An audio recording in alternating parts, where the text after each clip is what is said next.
1991 সালে প্রকাশিত হয় জনপ্রিয় মার্কিন রক ব্যান্ড নির্ভানার আলোচিত অ্যালবাম নেভারমাইন্ড। সেই অ্যালবামের কভারে ব্যবহার করা হয় একটি শিশুর নগ্ন ছবি।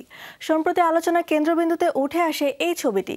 স্পেন্সার এলডেন নামের ওই শিশুটি বড় হয়ে এবার মামলা করেছে ব্যান্ডটির নামে।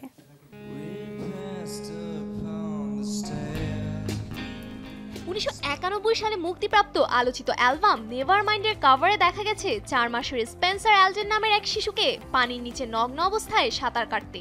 সেই রেশ ধরেই 2021 সালে শিশু পর্নোগ্রাফি ছড়ানোর অভিযোগ এনে জনপ্রিয় মার্কিন রক ব্যান্ড নির্ভানা ও আলোকচিত্রী কার্ক ওয়েডলের বিরুদ্ধে মামলা করেছেন এলডেন। সে সময় যুক্তি দিয়েছেন তার নাম পরিচয় আজীবনের জন্য ছড়িয়ে গেছে বাণিজ্যিক যৌনতার সঙ্গে। তার শৈশবকে ছড়িয়ে দেয়া ও বিক্রি করা হয়েছে সারা বিশ্বে। তবে বিচারক পাত্তা দেননি তার সেই অভিযোগ।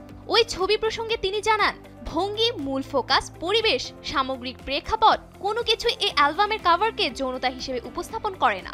নির্ভানার পক্ষের এক আইনজীবী বলেন, তারা আনন্দিত যে আদালতে এই ভিত্তিহীন মামলার অবসান ঘটিয়েছেন আর তাদের মেধাবী মক্কেলদের মিথ্যা অভিযোগের কলঙ্ক থেকে মুক্ত করেছেন। পরবর্তীতে 2022 সালে মামলাটি খারিজ করে দেন মার্কিন আদালতের বিচারক ফার্নান্দো অলগুইন।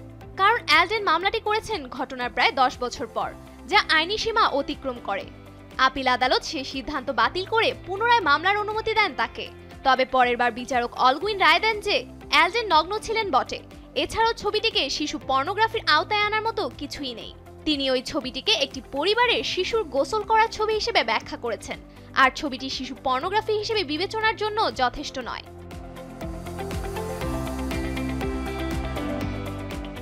বিচারক জানান, যৌনতা বিবেচনার জন্য শুধু নগ্নতাই যথেষ্ট নয়, এর সঙ্গে অন্য পরিস্থিতিও থাকতে হবে যা ছবিটিকে লাশময় বা যৌন প্ররোচনামূলক করে তোলে।